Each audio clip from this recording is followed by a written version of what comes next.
Dan nikmatin pekerjaan itu, ya kan, bukan sebagai suatu beban. Ya. Nah, Nanti ada orang bilang gini, gimana Pak, target bukan suruh menikmati.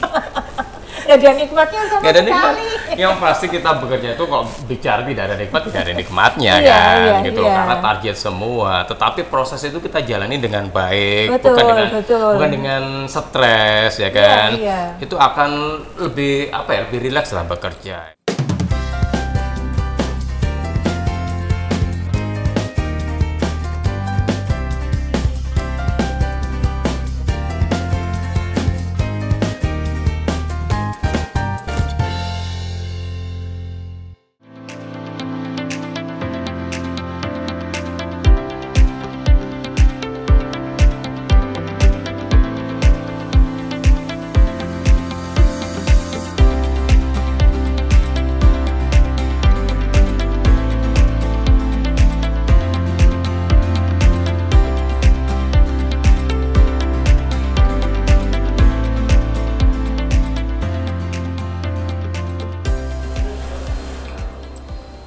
Halo, saya Antok, dan kita masih di Haris Hotel. Kita lagi di 17 Sky Restoran ya ini ya, Skyview.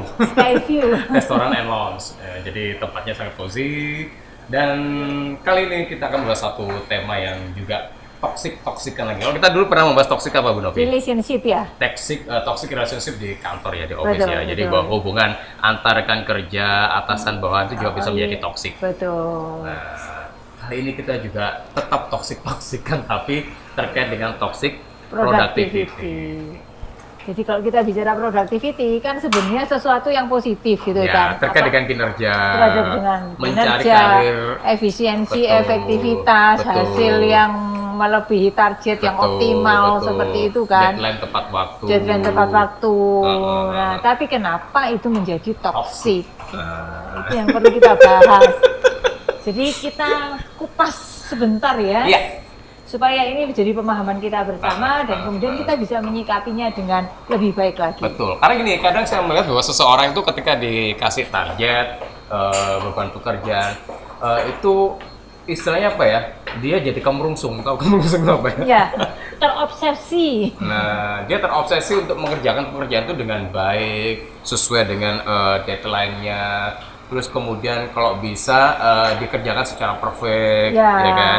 Bahkan over dari harapan atasan atau dari deadline yang ditetapkan Betul, itu. karena orientasinya kepada prestasi, Betul, gitu kan. betul. Kalau kita bekerja, pastikan masing-masing kita ini punya target supaya apa yang kita telah diberikan kepada kita dapat terselesaikan dengan baik dan kalau bisa berprestasi. Betul, dan lebih ekspektasi dari ekspektasinya. Iya. Nah, situasi ini sebenarnya adalah situasi yang sangat positif, gitu. Sebetulnya gitu. Tetapi ini menjadi kontradiktif ketika kemudian kita menjadi sangat terobsesi dengan apa yang sudah kita harapkan dari cita-cita atau keinginan kita. Apa yang harus seperti dicapai itu. di Tentang pekerjaan apa itu. yang harus dicapai. Jadi kita menjadi sangat terobsesi. Kita kemudian yang menjadi negatifnya adalah ketika kemudian kita merasa bersalah ketika kita tidak bisa mencapainya. Betul. Ketika Padahal tidak kita bisa sudah berusaha memenuhinya. mencapai dengan baik, sesuai dengan apa yang dikerjakan atau diplanningkan. Betul. Ternyata tidak tercapai dengan baik, gitu kan. Betul. Target tidak tercapai, Ya. deadline tidak tercapai. Betul, gitu. seperti itu. Nah, sebenarnya kalaupun tidak tercapai, itu kan sebenarnya ada berbagai macam alasan. Betul. Meskipun itu tidak bisa dijadikan sebagai excuse ya, Ya. sebagai pembenar bahwa oh kita tidak tercapai karena mungkin situasinya kemarin pandemi. Oh karena ternyata kemudian sistemnya sedang error gitu kan. Terus kemudian ternyata musimnya sedang berganti sehingga kemudian yang biasanya ini sesuai dengan yang diharapkan karena ini musimnya sedang tidak bersahabat sehingga kemudian tidak tercapai. Betul. Atau misalnya tiba-tiba listrik padam. Betul, Atau gangguan internet error. teknis, betul, Kayak betul. berapa minggu yang lalu, beberapa saat yang lalu Iya, kan, iya, sempat iya, jaringan itu, betul. error kan, gitu Error loh. itu, Nah, nasional ya, gitu. Betul, ya akhirnya semuanya stres di situ ya kan. Oke, jadi yang harus digarisbawahi adalah ini menjadi toksik karena tadi itu kita menjadi sangat terobsesi untuk mencapainya, Betul. yang tidak kemudian dalam diri dikaitkan kita. dengan diri kita gitu. Dan kemudian kalau kita tidak mencapainya, kita menjadi merasa bersalah seperti itu. Dan Nah, susah tidur karena iya, kepikiran terus. Betul. Nah, kondisi ini terus kemudian menyebabkan itu tadi susah tidur, nggak bisa rileks gitu kan. Terus kemudian uring-uringan Uring-uringan. seperti itu, stres, gampang capek, Betul. mengerjakan sesuatu malah nggak selesai-selesai Betul. karena buntu. Buntu dan serba salah mengerjakan semuanya ya kan. Betul, seperti itu. Dan berimpact akhirnya akan serba salah ya kan, yang lainnya juga berimpact terhadap kerjaan-kerjaan yang lainnya. Betul, dan bisa juga berdampak kepada relasi kita dengan orang-orang di sekitar Betul, kita. betul. Baik orang-orang di rumah, kalau kita misalnya sudah berkeluarga, atau misalnya pun kita masih tinggal dengan keluarga, atau dengan rekan-rekan kerja. Gitu, yang sebenarnya itu adalah keinginan kita untuk bisa menjadi perfect, bisa terobsesi untuk bisa mencapai secara maksimal seperti itu. Jadinya adalah yang lebih ditakutkan adalah kita terjadi desperate. Iya, kita desperate dan juga bisa sakit kan, seperti itu. Lebih parah mentalnya sih. Betul, ya sakitnya nanti kalau fisik itu biasanya karena mentalnya sudah terganggu, maksudnya ya sudah mempengaruhi psikosomatis lah bahasanya. Gitu Ya. kan. Nah itu sudah terpengaruhi gitu kan, dan kalau itu tidak segera dibenahin ya kan, Iya. di repair, Betul. itu akan berimpact terhadap pekerjaan-pekerjaan yang lainnya Iya. gitu kan. Dan itu sebenarnya cukup riskan bagi karir kita. Iya. Apalagi bagi seseorang memang dia tuh tujuannya adalah untuk mencapai karir.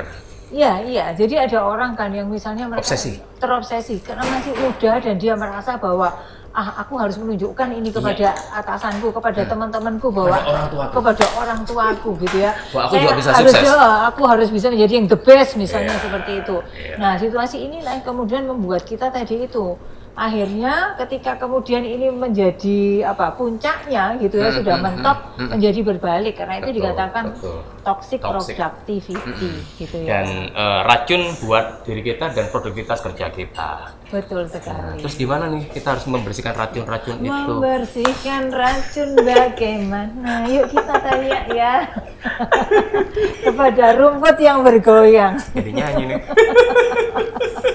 Iya, Jadi pertama, supaya nggak jadi toksik tadi Iya, kan. Jadi kita betul, harus relax, betul, lebih relax gitu ya.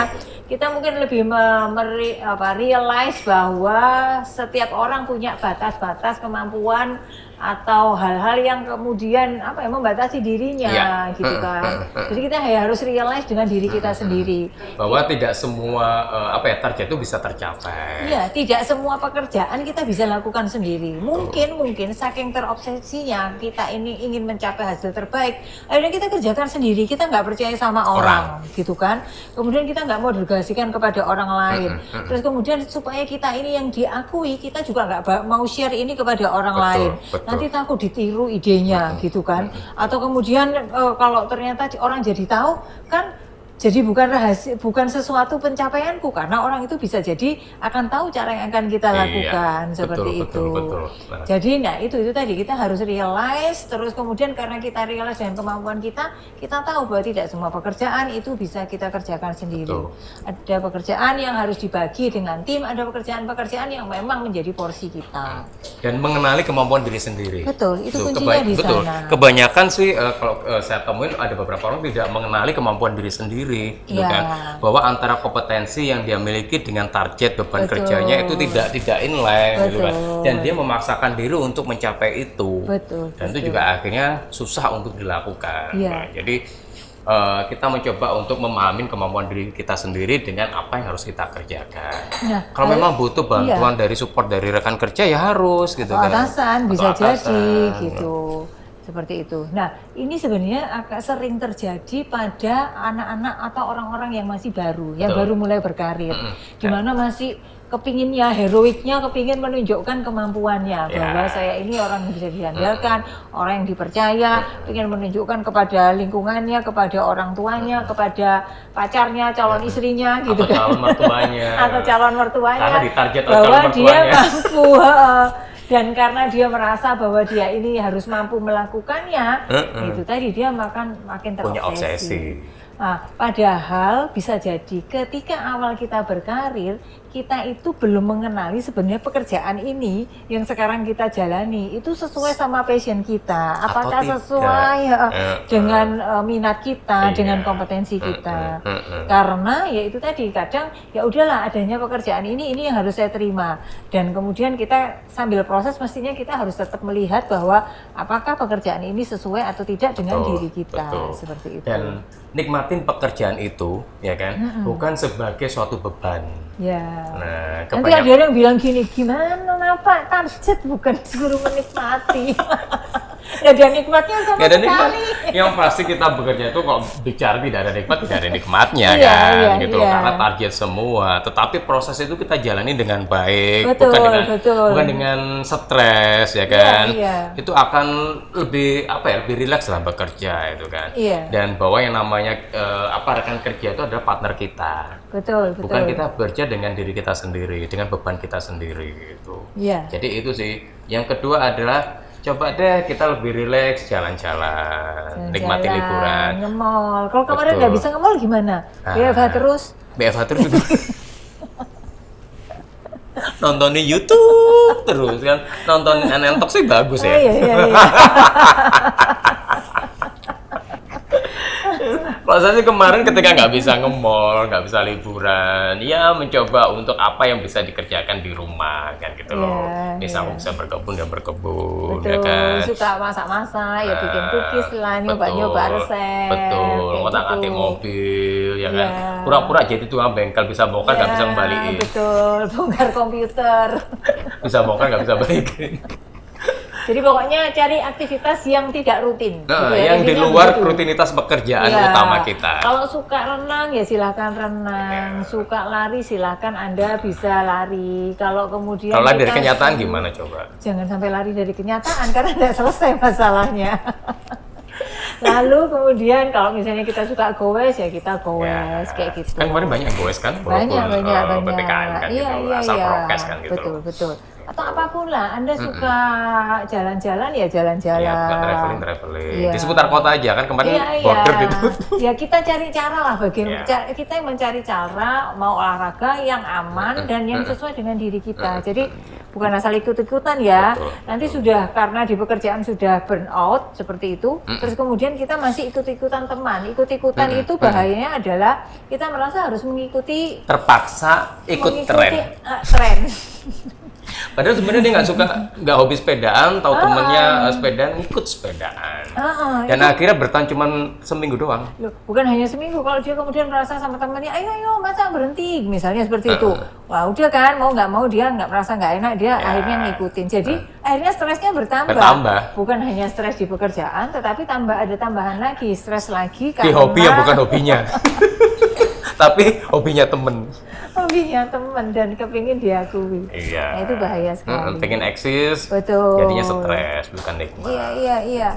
Dan sebenarnya beberapa perusahaan di masa pandemi ini mereka menyiapkan karyawannya dengan program employee EAP, Assistance Program. Apa itu? Employee Assistance Program. Jadi program bantuan untuk para karyawan. Biasanya mereka menyediakan kayak konselor atau psikolog, di mana mereka ini kalau misalnya ada yang punya masalah karena kemarin WFH itu sebenarnya banyak orang yang bosan, malah sakit kayak gitu kan. Nah itu mereka menyediakan, jadi perasaan-perasaan mereka, kegalauan mereka, itu kayak psikolog gitu loh. Jadi itu bisa dipakai kalau misalnya karyawan perusahaannya menyediakan program itu. Kalau bansos enggak ya? Kalau bansos, ya kalau sudah kerja mestinya nggak dapat bansos ya. Jadi bantuan konseling ya gitu. Nah kalau perusahaan yang nggak ngasih bantuan konseling gimana coba? Nah, kan bisa perusahaan besar. Nah HR-nya tuh harus berperan dengan teman kerjanya, bisa sharing, dituliskan gitu ya sumber apa yang dirasakan dituliskan. Atau kalau misalnya tadi takut olahraga yang keluar tadi itu biasanya kita itu dengan ikut yoga, terus kemudian meditasi. Nah itu biasanya lebih kemudian masuk ke dalam diri kita. Karena ada orang-orang yang kemudian merasa terhibur dengan mereka ketemu orang lain gitu ya. Tetapi ada orang-orang yang juga merasa tenang ketika mereka masuk ke dalam dirinya. kayak gitu. Jadi seperti meditasi dan sebagainya itu akan sangat membantu. Betul. Dan akhirnya kan memahamin kemampuan diri selama Betul, meditasi betul. itu. Karena dengan meditasi sebenarnya kita diajarkan untuk melepaskan hal-hal yang menjadi kegalauan kita, perasaan-perasaan negatif kita itu diminta untuk dilepaskan gitu ya, dengan teknik-tekniknya lah kayak seperti itu. Kayak beberapa kali saya nyoba yoga-yogaan sih. Oh ya. Yoga lapo-lapo. Ya nggak ngapa-ngapain. Iya, ya nggak, orang Surabaya nggak ngerti mungkin ya istilahnya. Yoga tuh ya kalau lapo ya nggak ngapa-ngapain. Ya, di pasukan gelimbang-gelimbung gitu. Iya, iya. Jadi tadi itu, nah mulai tadi sudah disampaikan ya, menekuni hobi seperti itu, suka nulis ya nulis lah. Nah ini yang kita lakukan ini munculnya gara-gara pandemi juga gitu, gara-gara gara-gara gabut juga gitu. Bikin konten ini. Daripada stres, bikin konten yang berfaedah kan gitu. Konten yang berfaedah dan kita bagikan kepada teman-teman yang membutuhkan. Jadi bahwa yang namanya productivity itu sebenarnya kan bagus ya kan, tapi akan jadi toksik atau racun apabila kita terobsesi terhadap karir, terhadap deadline, terhadap pekerjaan kita, hingga akhirnya menjadi suatu simptom yang negatif kepada diri kita, bahwa kita tuh harus mencapai itu, harus mencapai itu, di otak kita harus. Nah itu akhirnya kan juga tidak bagus, jadi negatif. Jadi tegang terus jadi tegang terus. Nah, ini perlu dirilekskan. Betul. Jadi target ada, ya kan, deadline ada, tapi nikmatin pekerjaan itu bukan karena obsesi, tapi sebagai tanggung jawab yang harus diselesaikan. Betul. Kalaupun tidak tercapai, nggak usah kemerungsung atau nggak usah bingung, ya kita evaluasi, gitu kan. Kenapa sih kita bisa mencapainya, sehingga ketika ada job lainnya atau deadline-nya itu bisa kita lakukan agar achievement di pekerjaan atau job tugas yang lainnya gitu loh, dan itu tidak menjadi toksik lagi bagi kita. Cukup toksik sekali aja tuh ketika kita tidak bisa mencapainya. Yang namanya bersemangat kerja tuh boleh buat anak-anak muda ya, tapi jangan sampai semangat itu menjadi bumerang ketika kita tidak bisa mencapainya gitu. Dan jangan putus asa ketika kita tidak mencapainya. Ketika dapat pekerjaan baru lagi akhirnya kita nggak mau, bahkan resign dari pekerjaan itu ya kan. Nah, kemudian nikmatin deh hidup Anda, bahwa hidup Anda bukan sekedar untuk pekerjaan, ya kan? Betul. Jadi perlu juga kita refreshing, butuh bersosialisasi, jalan-jalan, melepaskan diri dari rutinitas. Itu juga perlu, sehingga kita balik kerja lagi bisa melakukan pekerjaan dengan enak. Jangan liburan sambil bawa kerjaan. Oh iya, itu pantang. Tapi saya sering melakukan. Juga sering. Ya kadang, ya kan karena terpaksa, tapi sebenarnya kita enjoy lah gitu. Betul, tapi saya menikmati gitu kan, kayak beberapa waktu saya liburan kan gitu sama keluarga. Saya bilang, Bapak nanti jam 2 ada meeting ya, video call. Iya. Cukup setengah jam, saya bilang gitu. Ya udah, setengah jam itu saya nggak diganggu kan gitu loh. Tapi ya udah, setelah itu kita menikmati liburan lagi. Oke, buat teman muda yang perlu diingat adalah YOLO gitu, you live only once gitu ya. Jadi bukan live twice. Nikmatin hidup Anda, nikmatin karir Anda dengan tanpa terobsesi yang keras gitu kan. Karir boleh dicapai, deadline harus dikerjakan dengan baik sesuai dengan apa yang ditargetkan. Tetapi itu jangan jadikan suatu beban yang berat bagi kita, tapi nikmatin prosesnya. Sebagai bentuk tanggung jawab kan. Bukan berarti ketika menikmati nggak dikerjakan kan gitu loh. Oh iya, itu bukan productivity namanya. Nah, unproductivity. Oke, thank you Island Talkers ya untuk episode kali ini. Thank you untuk Haris Hotel dan 17 Skyview Lounge dan Resto ya di lantai 17. View-nya tengah kota. Dikatakan 17 karena memang di lantai 17. Bukan ulang tahun ke-17. Iya. Tempat yang keramat. Ya, jangan lupa untuk like, komen, dan subscribe, dan sampai ketemu lagi di episode berikutnya dengan tema kami berdua atau dengan narasumber yang cibuy lainnya. Sampai jumpa.